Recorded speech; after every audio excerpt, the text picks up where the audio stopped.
administrators. I'm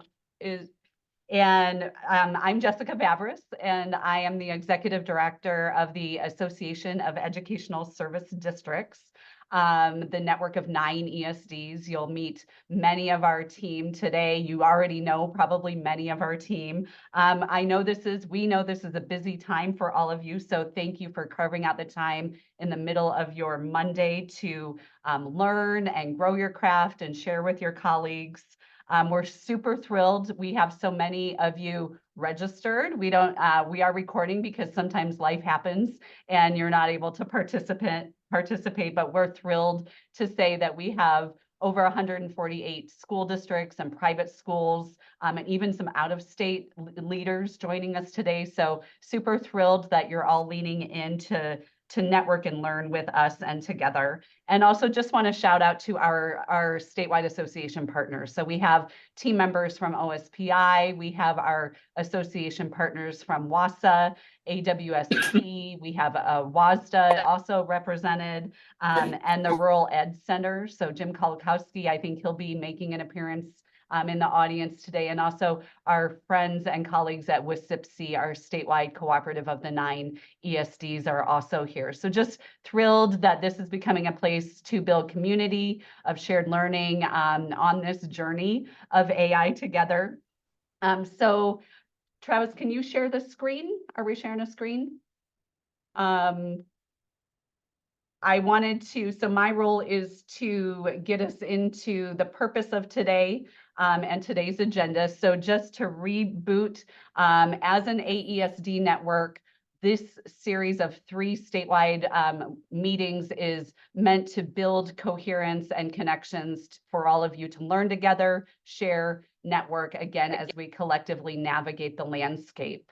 And today our focus is really looking deeper into ways to leverage AI as leaders to address challenges creatively and productively, and to begin exploring tools together and engaging AI as individuals and organizations. So all of your feedback from our session in October went to inform. We heard you saying we want some practical tools, and we want to think about policy, and we want to hear about where people are on their own journey. So we tried to incorporate that into our agenda today. So you can see with our entry task, hopefully you had a chance to respond to the survey that was in the waiting room. If you didn't,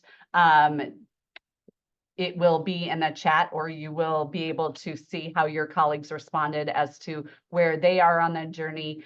We have our friends, Kevin Chase and Dana Anderson. Most of you probably know these 2 brilliant educators from our state. They will be sharing some perspective and reflections. And then we'll have time, just like we did last time, to go into breakout sessions. We have 6 sessions to offer you. We'll be going into those for a good chunk of time, about 30 minutes each. So you'll have time to learn and interact with each other. Then we'll close out with resources and a few opportunities that are on the horizon to make you aware of. I wanted to just say before we get into our next piece, most of you, hopefully all of you, are aware that OSPI did release a landing webpage and some guidance last week. I believe it was Thursday, related to human-centered AI considerations and guidance. Just in full disclosure, today we're not digging into that guidance specifically. We know you will be unpacking that. Our ESD teams that you see here on this screen, we will be unpacking it, and we will at the end of this session provide you some links. If you haven't checked it out yet, we'll provide you links to it, and also put on your radar a couple of opportunities coming up in the future where they will be digging into it more. So this is, I think you've all seen this map if you've joined any AESD sessions, but I'm thrilled that this work is a true collaborative between, we have statewide initiative teams, we have our ed tech coordinators in all 9 ESDs, and also our computer science leads in the ESDs. And so together we have designed this session. You'll see them all in breakout sessions, and you'll also meet Travis Rush and Molly Brinkley as our initiative area leads, they will be reflecting with us and also deploying us into breakout rooms, et cetera, today. So it's really been a team effort. So with that, like I said, this is Dana and Kevin, and I've had the privilege to work with both of these outstanding individuals for the last 20 years.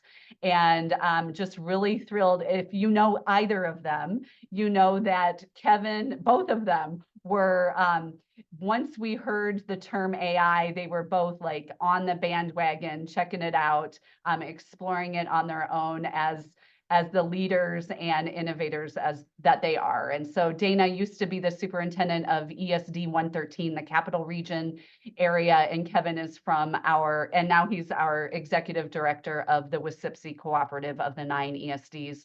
And Kevin is a member of the 8 ESD Leadership Council, our 9 ESDs, also the ESD 105 superintendent from the Yakima Valley. Many of you know him through that role more intimately. So with that, I will hand it over to my friends and colleagues, Dana and Kevin. Very good. Thank you so much, Jessica. And I want to just express also my gratitude and appreciation for everyone joining in on this opportunity of shared learning and exploration. And also for the amazing leadership that we see in a collaborative venture. We're 13 months or so into this AI journey and 48 hours into some level of state guidance. It's a sprint to try to even think about what it looks like to stay on top of this learning experience. For the last 8 or 9 months or so, I've had the joy of meeting with folks in this space and have been asking this kind of a framework of questions. Where are you in your journey? And it's amazing to see the rapid progression from what is this AI thing that you're talking about to I know somebody who's used it to I've played with AI. And it's just amazing to see we're in a place where the majority of our folks are either playing with or using it regularly. And we have attendees who are also sharing that part of my role is supporting others. And so we're on a continuous learning journey, that's for sure. And how we experience the learning, but also how we support others is what we want to explore with you today and into the future. So thanks for your participation in our poll and giving a sense of where our community is in relation to this kind of 5-level stepped journey. If we could accept to the next slide. So that is a progression for you to think about, though, with your communities. Where is your staff and where are the people that you're working alongside in this journey? Everybody's on a continuum. And also we have different emotional responses to the opportunities that AI provides. Sometimes it's with a lot of excitement and enthusiasm, and then we get into the midst of it and we start to think about, wait, there's cybersecurity issues and other things that might come up that moves me from excitement to a little concern, and we move back and forth on that. But certainly we want to help everyone move along this continuum from initial awareness to a desire to use it, to the knowledge of what it is, to the application of it in real time, and then reinforcement as we move forward. So we want to give you a framework for thinking about how AI might be used in our lives. And because I have friends and colleagues who are engaged in the research world, they always run home to mama mentally. And one of the things they do when they do that is they put everything in a 4-quadrant grid. So here's your 4-quadrant grid as it relates to AI opportunities and use to think about. The left-hand vertical column is thinking about productivity to creativity, a continuum. And it might even be more expansive than that. But productivity examples, some things we want to explore at the individual or organizational level. That's the horizontal axis. So in this 4-quadrant grid, as we begin to explore where people's entry points are, often it's at the personal productivity level, which is a great place to begin this journey. What does it mean for me? And how can it help me be more effective in my role, personal productivity? Part of that effectiveness might be how I'm creative in my role and engaging others and demonstrating an understanding of new content. So creativity is a continuum for each and every one of us. But moving into the organizational level, what are the impacts for our organization as it relates to organizational productivity or organizational outcomes and creativity? So when you think about the application of AI in your work and in your roles, this framework, coupled with the guidance that we received from OSPI, I think helps us kind of make sense out of all the things that are there. So I'm going to hand over to my friend and colleague, Kevin Chase from ESD 105. He's going to give us one or two examples of some opportunities in AI. And I'd encourage us to think about where do they fall in this 4-quadrant grid. And then Kevin, if you need, I'd be happy to jump in after. But Kevin, thanks for joining us today. Thanks, Dana. Hi, everybody. I think you'll notice the most is that both Dana and I use these old pictures that Jessica highlighted. I'm a bit older than the photo started with. Yeah. But I do want to talk a little bit about exploration in AI, and as leaders, how do we influence and work in our state? Some examples are, of course, we've all begun to use, well, many of us has begun to use ChatGPT as a way to get information, to create things, whether it's letters or lesson plans or analyzing data, all of those things within ChatGPT. And it takes you from that individual level to the organizational level. And then also, how do we get more creative with it? So one of the things that I've been fooling around with, of course, at the ESD level, we're here to help educate folks. We're here to help support people. So I've been playing around in the video production end of it, thinking about organizationally, how can we use AI to help us create videos? So two of the things I've worked on, one is in video. And just a quick example is right in the middle of the meeting, we were talking about how balanced calendars advantageous and can help school districts with intercessions, burnout, etc. And we said, I wish there was a video that could do that. So this program called In Video, I just typed in a description. Please create a video that shows the positives of balanced calendar and be sure to talk about intercession. And when I did that, within 5 minutes, it had generated a 5-minute long video on the benefits of balanced calendar. And also the first round didn't have anything about intercession. So I typed in, please do a scene about the benefits of intercession. And then it rewrote it. And within 5 minutes, I had a brand new video with a whole scene about the benefits of intercession. Did I have to put any data in? No. All I did was write the prompt. It went out, found all the information about balanced calendar, found about what intercession is and why it's good, and developed a 5-minute long video with doing nothing more than typing in the topic. The second application I found is the one called Hey Jen. Basically, it's a video that you can create using avatars, which look like real people or cartoon people, whatever you wish, but it also creates you as an avatar. So I spoke for 30 seconds into the camera on my screen, and then it created a video of me saying, hey, Kevin, welcome to Hey Jen. Your avatar is now created. Please press feedback and give us feedback on how you like it. None of which I said, all of which looked just like me saying it in a video format, much like you think of deep fakes. But again, within a couple of minutes, it had me, and it could create me doing my own videos with just prompts. So as we begin to think about opportunities in AI and how it can push organizationally and past individually, there are some really good applications. But what I'm finding out, what everybody's finding out, that's all $20 a month or $40 a month for each of these platforms. So again, I'm beginning to think about what's important and what's not important. The other thing I think about a lot is the adaptive change versus technical change. And AI is probably one of the biggest adaptive changes we will see in our lifetimes as educators. I think the wave of influence upon the educational landscape is going to be profound. And I think we all feel that, or we wouldn't be here. You know, one of the quotes I've heard is that artificial intelligence is the new electricity. Just as electricity transformed almost everything 100 years ago, I have a hard time thinking of an industry that won't be transformed by AI. That's Andrew Nguyen. He's an AI expert. And I truly believe that.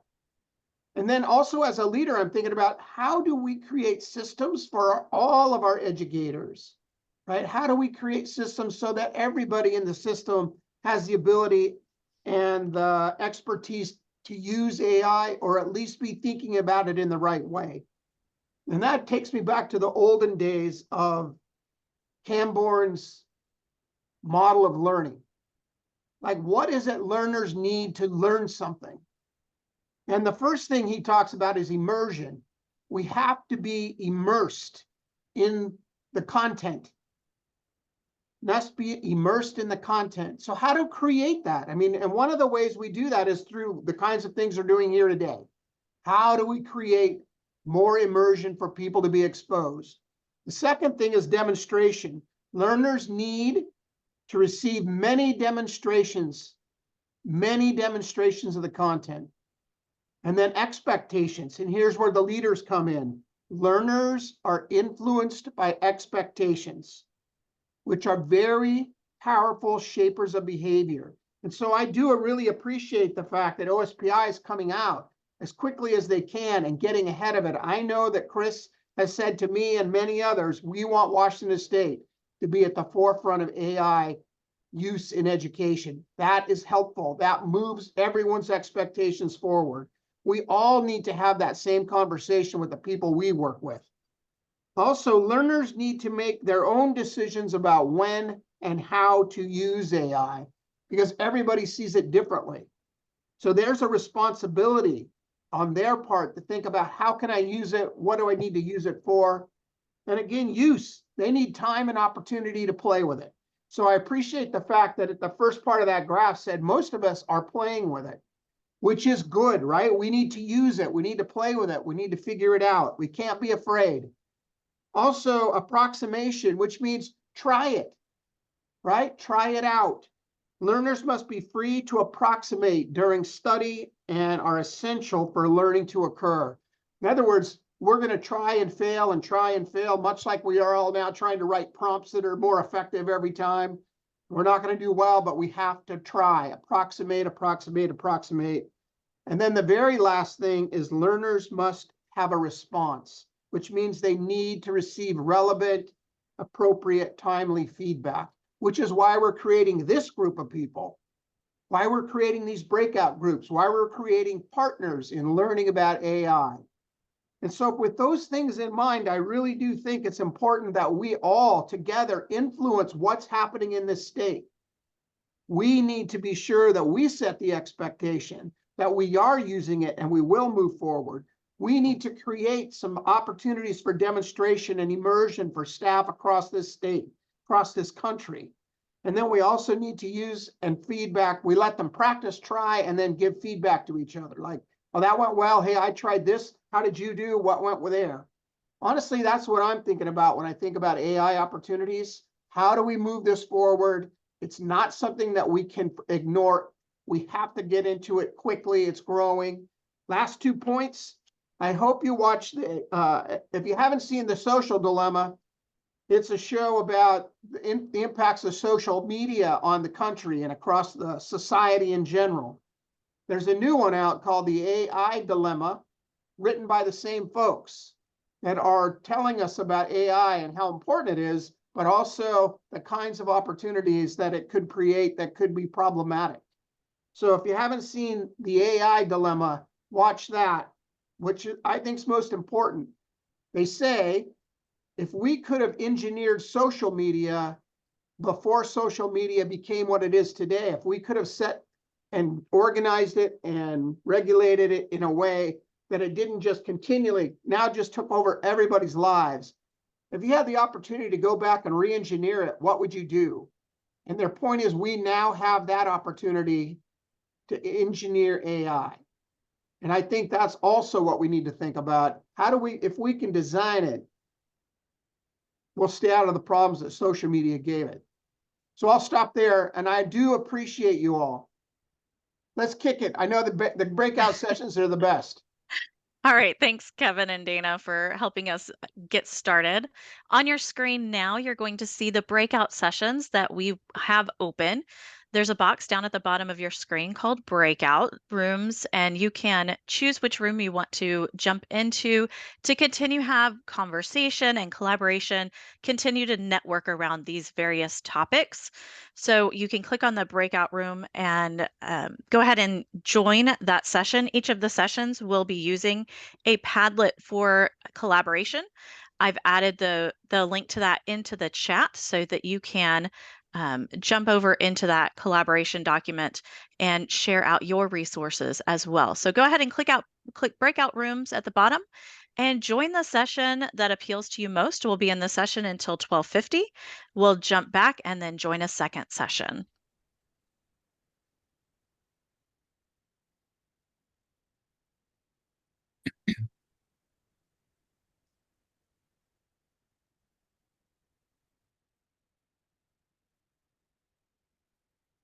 This is the sign language interpreter speaking for myself. Can you tell me Hi where there. Graham is?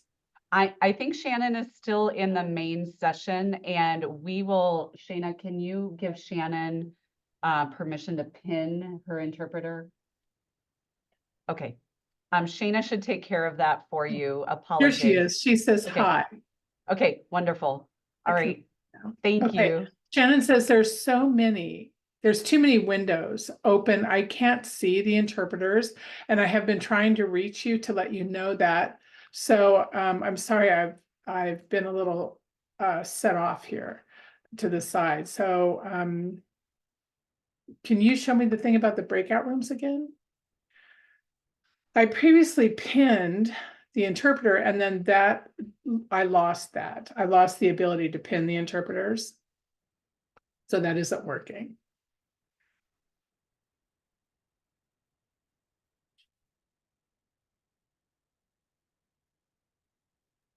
So now it says I can pin.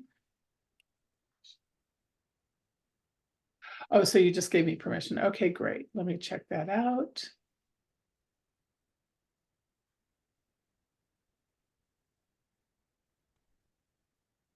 I'm trying to join a group.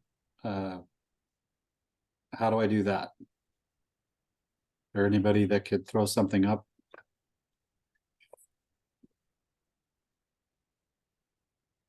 Jason, I think you should be able at the bottom of your toolbar to have a breakout room. Do you have like a Oh, gotcha. four Okay. boxes? I see that. Thank you. Yeah, and Awesome. then click on the join of whichever ones you want. Thank you.